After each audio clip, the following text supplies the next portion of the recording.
My name is Ivy, and the moment I learned about my cancer diagnosis, both my mother-in-law and husband turned their backs on me. Our marriage, which was supposed to endure sickness and health, crumbled when my husband Isaac realized that my time might be limited. He chose to run away and ghost me. Fortunately, I found solace in the unexpected support of my father-in-law, Theodore, who turned out to be the father-in-law of the century. At 31 years old, facing the devastation of cancer after a couple of challenging months was unexpected. However, what truly baffled me was the audacity of my mother-in-law, Georgia. Despite the vows of marriage, she compelled Isaac to abandon me, claiming there was no hope left. Such heartlessness is beyond comprehension. Georgia's monstrous side, rooted in an inflated sense of self-importance, always fueled her judgmental remarks. While economic differences between our families were not substantial, her family's additional wealth of around 500 created a sense of superiority. Beyond finances, our relationship faced the common misunderstandings found in any marriage. However, with my mother-in-law, these clashes escalated to toxic levels. She consistently mistreated me based on her misinterpretations, making it a painful experience, with Isaac occasionally attempting to mediate. The turning point came 7 weeks ago when I received the gut-wrenching cancer diagnosis. Initially, we tried to come to terms with it, but my mother-in-law's behavior became increasingly erratic and toxic. Her influence over Isaac grew, and her misinterpretations led to painful situations. A few days after sharing my diagnosis, she callously suggested Isaac move to the bedroom TV since I would soon be confined to bed, adding insult to injury. When I implored Isaac to address his mother's insensitivity, he initially complied, only to later join in her heartless laughter. He dismissed my feelings, asking me to chill out and take a joke. As they continued their classless jokes and mockery, even in the absence of Theodore, my father-in-law, I felt isolated and defenseless. Theodore, often away from home, preferred the company of friends, leaving me vulnerable to the mother-son duo's heartless antics. I endured their absurdities while grappling with my health struggles, a situation that would be almost comical if it weren't painfully real. Fortunately, we didn't have children, and as time passed, it became evident that Isaac was far from an ideal partner for parenthood. While not entirely monstrous, they occasionally lent a hand, often accompanied by backhanded comments and negativity. Drained and worn down, I couldn't summon the energy to wage wars or respond to hurtful words in my already burdened heart. The worst was yet to come, and it arrived on a day when Isaac was absent due to work commitments. As my health deteriorated, with regular bouts of sickness and loss of control over my senses, Theodore out of the house, it fell upon Georgia to handle the mess. While there were no jokes that day, her silent treatment spoke volumes, dispelling any doubts about her feelings towards me. Hint, she did not like me. It was evident she was growing tired of me, and the scariest part was that she didn't shy away from showing it. In desperation, I suggested hiring a nurse to lighten the load. You'd think it was a reasonable solution, but according to Georgia, Theodore had refused to even consider it in a conversation I was convinced she had never had with him in my presence. I couldn't help but believe that if he knew of my suffering, he wouldn't deny me help. However, according to Georgia, they were already taking care of me, and the nurse would be a waste of money. This wasn't an isolated incident. It happened multiple times. Despite living comfortably with her husband's money, when I needed genuine help, there was silence. To add insult to injury, she started encouraging Isaac to meet new people, by which she meant women, different women. Initially, I thought she wanted him to connect with those dealing with sick relatives like me, but I was wrong. Her ulterior motive was clear. She wanted him to get in touch with women to easily replace me. At first, Isaac played the role of the faithful husband, but slowly his behavior changed. Late nights out transformed into late-night phone conversations, audible as I drifted in and out of sleep. The gravity of the situation became painfully clear 2 weeks ago, in the middle of my afternoon nap. When I heard the front door open and then shut, followed by the murmur of multiple voices, mostly female, filling the living room. I knew Georgia was in the house. Isaac was at the office. It was just 9 days ago that one of these women returned, making it evident that her visit wasn't for me. She came to see Isaac. They stayed in the living room, seemingly acting decently, but my intuition sensed something was off. My suspicions were confirmed when Georgia left me alone, sneaking out of the house, assuming I was already asleep. I couldn't decipher what happened between them in that single hour, but I knew they were making plans that didn't include me. The peculiar thing was that this woman never visited me. She was always there for Isaac. 5 days ago, Georgia approached me, announcing that she had arranged for a nurse to take over my duties. I couldn't help but question her abrupt change of heart. Her response was absurd and infuriating. They were leaving me. When I pressed for an explanation, she casually answered that they needed space to accept that I would soon die. I was left dumbfounded. It made no sense. That wasn't a reasonable reaction to my situation. According to her logic, she had found a new woman for Isaac, someone perfectly healthy, as if my illness was repulsive. According to her, Isaac needed space to move on. How heartless could one person be? It was beyond comprehension, beyond any semblance of human decency. Their grand idea was to leave me on my own while they enjoyed their newfound freedom, not burdened by the responsibilities of caring for a sick person. Georgia had found a replacement for me, a potential wife for Isaac, who would conveniently step into my shoes the moment I passed away. The audacity of it all was staggering. She expected me to accept this fate because I was battling cancer, as if my diagnosis granted them the right to abandon me. I attempted to talk to Isaac about the situation, but he conveniently avoided me as much as possible. In the brief moments we spoke, he reassured me not to worry too much, and before I knew it, they were gone. Amidst these sudden developments, another strange occurrence took place. My father-in-law, who had always kept his distance, started calling and messaging me. The nurse stepped up, tending to my every need, from cooking to cleaning. Everything that Georgia and Isaac had promised but failed to deliver. Georgia initially paid for her, but eventually, the entire responsibility fell on my shoulders, and I started using whatever savings I had left to compensate her. Theodore, who had maintained his silence during the entire fiasco, now bombarded my phone with calls and messages. In sickness and in health, Isaac had promised, yet this was his response. He proved to be nothing short of trash. Now, I'm utterly curious about what my father-in-law wants. Surely he was not calling without reason. I'll update you with the top comments from the original post. Comment number 1. Look, I don't entirely want to side with your family, but it does kind of make sense why they took such big steps to preserve their own feelings. Losing somebody hurts, and I've lost several of my loved ones, and I still hate knowing them. Well, it would have saved me so much pain if I hadn't known them. Everybody has the right to defend themselves against that kind of pain. Your family was a little too extreme, though, and I'm really sorry for you. Cancer sounds bad enough. Maybe try contacting your own family. Where are they anyway? Comment number 2. It's a shame doing this isn't criminal, but the way your husband has behaved is disgusting. Forget your mother-in-law. Your husband is the biggest trash here. I wonder what your father-in-law wants, but maybe you should talk to him once as well. Maybe he wants to say something important. Update number 1. My father-in-law and I had a conversation, and now we find ourselves living in the same neighborhood. He spent a fortune to rent the nearest home to where I currently live, away from his wife and son. Yeah, it might sound surprising, but after years of silence, he finally found the courage to speak up.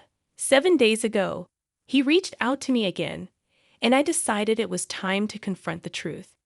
I realized that clarifying things with him once and for all would help the situation. I decided that if my family wanted to cut ties with me, I would not back down either. Dying alone would be much better than crying over crappy people like Georgia and Isaac. In the past 2 weeks, my health has continued to go down.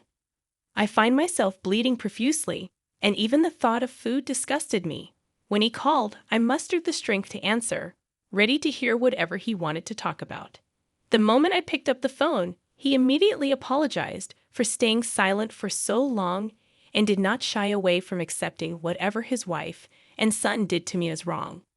He confessed that he was not paying attention to what was going on at home, and then told me how shocked he was with their decision to abandon me. He found their actions utterly classless, crass, and intolerable, and no longer wanted to stay with them.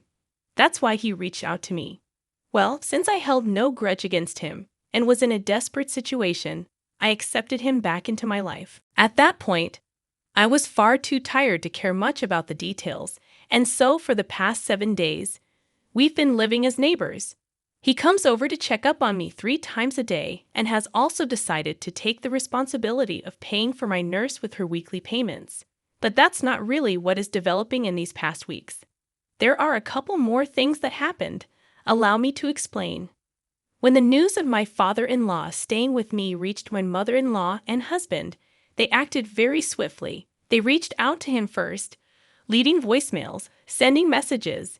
They kept apologizing to him and then asked if he was upset with them. My father-in-law showed me every single message. It was comical to me because it was obvious why they were so desperate. They were heavily dependent on him and could not afford anything. My father-in-law getting upset at them. Well, it's not helping. But he remained silent, ignoring every call and message. Days turned into a week, and their desperation started to grow. Suddenly, they started bombarding me with phone calls and messages. At this time, neither the calls nor the messages stopped. Initially, their messages had been about little things, but now it was about them at my father-in-law's suggestion. I made a decision not to answer their calls or messages. Their newfound concern felt fake, and it was evident they did not care for me but for themselves. Who wants to play that game? I was sick, but I was not a doormat. Their desperation reached an absolute peak when they showed up at my door with a bag of fruits and lots of words of sympathy. Before my nurse or I could update them about my health, they started probing about my father-in-law's whereabouts. Since he was neither at my house nor theirs, I replied just as he had instructed me to in such a situation. I explained that his office was nearby, and staying here saved him extra cash he would be required to spend from the new place they stay at. They were not content with my response. Financially, they had always been well off, and my explanation likely did not fulfill their assumptions. Regardless, they accepted it at face value, seemingly uncaring whether it was true. They again asked me about my health, stayed some 5 more minutes at my home, and then told me that they needed to be somewhere important. But I did not care. I wanted them to leave already. She said they would leave in a while, and I was not sure what they wanted. But I hoped that they would have the sensibility to address what they had done to me. At the very least, I expected her to offer me an explanation for their actions. I assumed I could ask for that much, but sensibility was clearly beyond their grasp. Instead of doing any of that, my mother-in-law dropped the bomb while Isaac was in the kitchen. She revealed that Isaac was getting interested in the women he was seeing.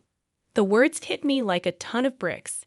Even though I had sensed their intentions, I was not shocked that they had made these kinds of plans, as it was clear from the beginning. But that they were dead serious about going through with it was another matter. This was no elaborate joke. I was still alive. It had only been a little over a month since my diagnosis, and they were already going to such lengths to distance themselves. As one of my comments pointed out, is this how you defend yourself against the potential of getting hurt by isolating the person in need? The audacity of that woman knew no boundaries. And if that was not enough, she claimed that she had planned a few dates for Isaac and the other women.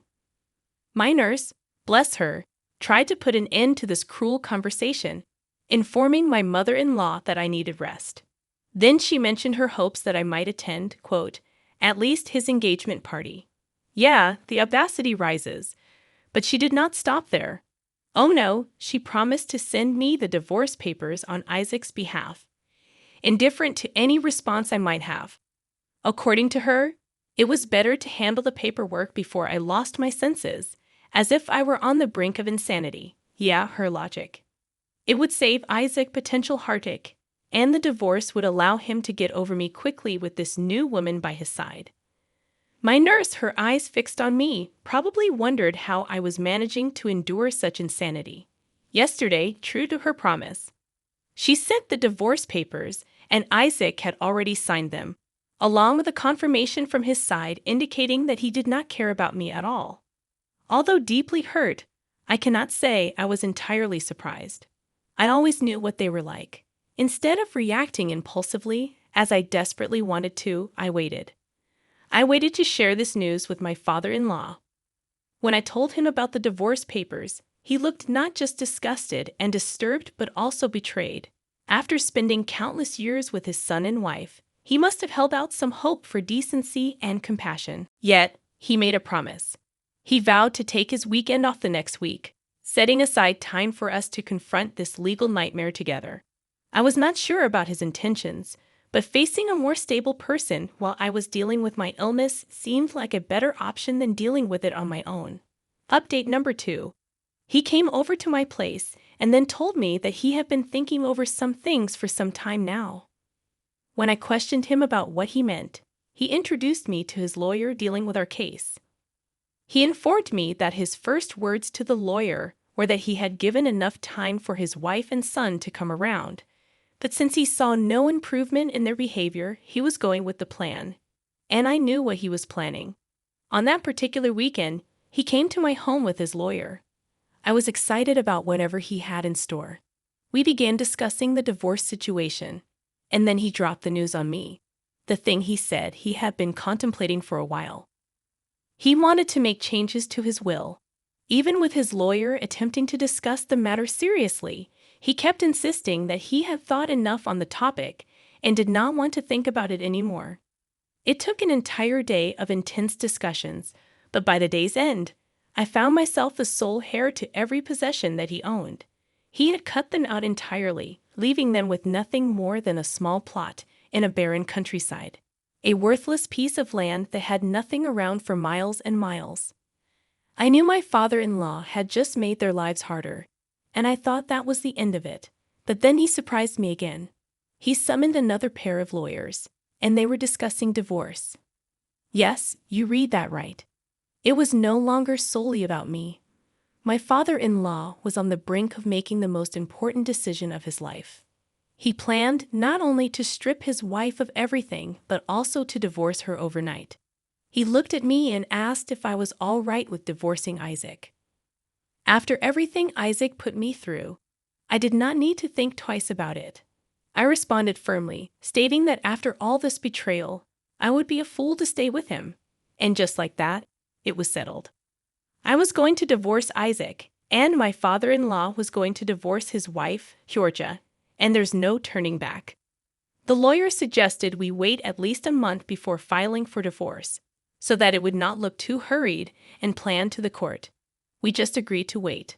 While all this was going on in our homes, my mother-in-law kept badgering me to sign the divorce papers. Isaac's silence was less annoying than whatever she was doing. It was like she wanted to get rid of me. I hoped that in the days to come, she would have to deal with wilder consequences than Isaac. I tried to tell her off, giving my chemotherapy treatment as an excuse, hoping that she would stop. To some extent, it worked. She lowered the frequency of calling me, but her demands never ended.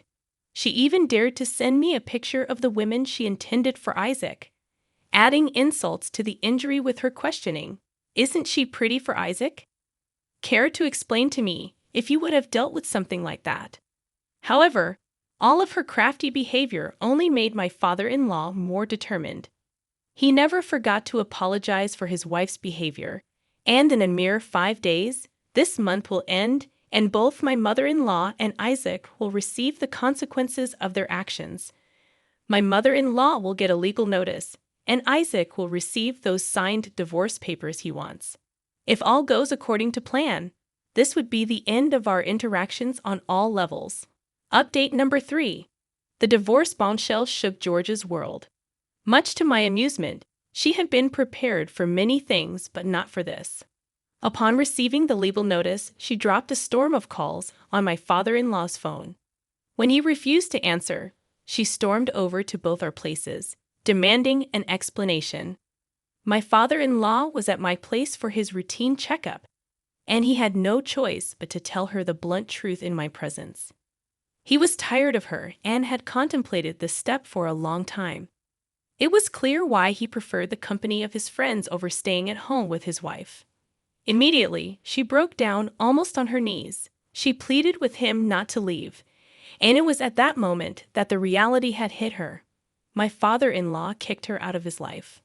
Then Isaac barged in, and because his parents were divorcing, he was now worried about himself. He knew things were not going to end very well for him, and he promised me that he did not want a divorce. But his mother forced him to have it. I told him I didn't care. This entire mom-son drama went on for the whole day until they left in the evening, empty-handed and hopeless. The legal proceedings were progressing relatively smoothly, and just when it seemed like we were on the verge of closure, my father-in-law dropped the truth. He claimed to have nothing to his name.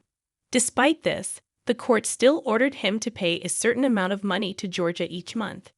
It was a financial loss for us, but my father-in-law was relieved to have finally cut her off from his life. Meanwhile, the issue with the will was yet to be out in the open, and the court admonished Isaac for abandoning me and told him to pay me alimony. We hoped that with everything settled, life would finally calm down, and I would be able to deal with my upcoming painful months in peace without any of their drama. However, our hopes were shattered when Georgia and Isaac unexpectedly showed up at my house for yet another meeting.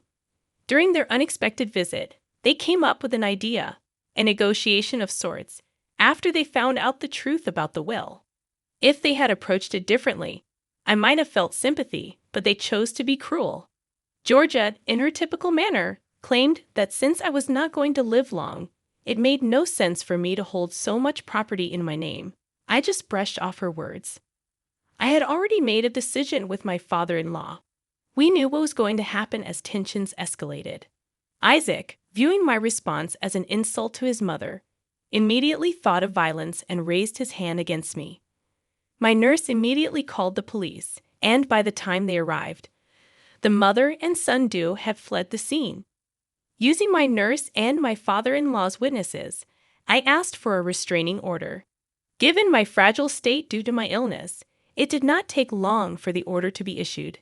The court warned Isaac about his behavior, stating that repeating such actions would lead to an immediate charge, no questions asked. Since then, none of those two have contacted either of us, and honestly, considering my health, I don't care. The doctors gave me a time limit now, and I'm just hoping I prove them all wrong. Other than that, no new drama. I'm glad most of you were respectful enough, and yes, I might have liked a couple of dark jokes you played on me. By the way, I've got none, and that's why this entire thing was so hard for me. Top comments from the final update. Comment number 1. You're the literal definition of taking everything to the grave. LMNO. Hey, that's cool though. Your father-in-law's smart decision saved you big time because honestly, it's so rare to have that kind of thinking person around you. It's true that you may not live long, but the way your family reacted, wow, that was extreme. I'm glad I've never dealt with something like this. They're toxic as hell. At least they will die poor.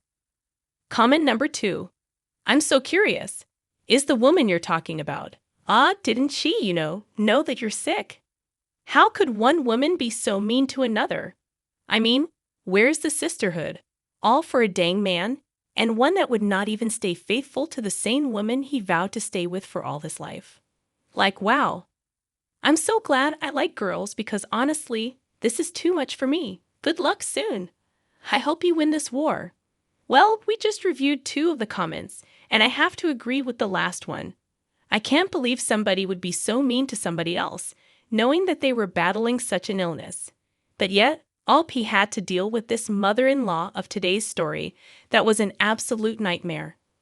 Lucky for OP, she did have her father-in-law who went so far to try to save her, get her back, give her support, and basically get her to cut out the toxicness, which was unfortunately his son and his wife.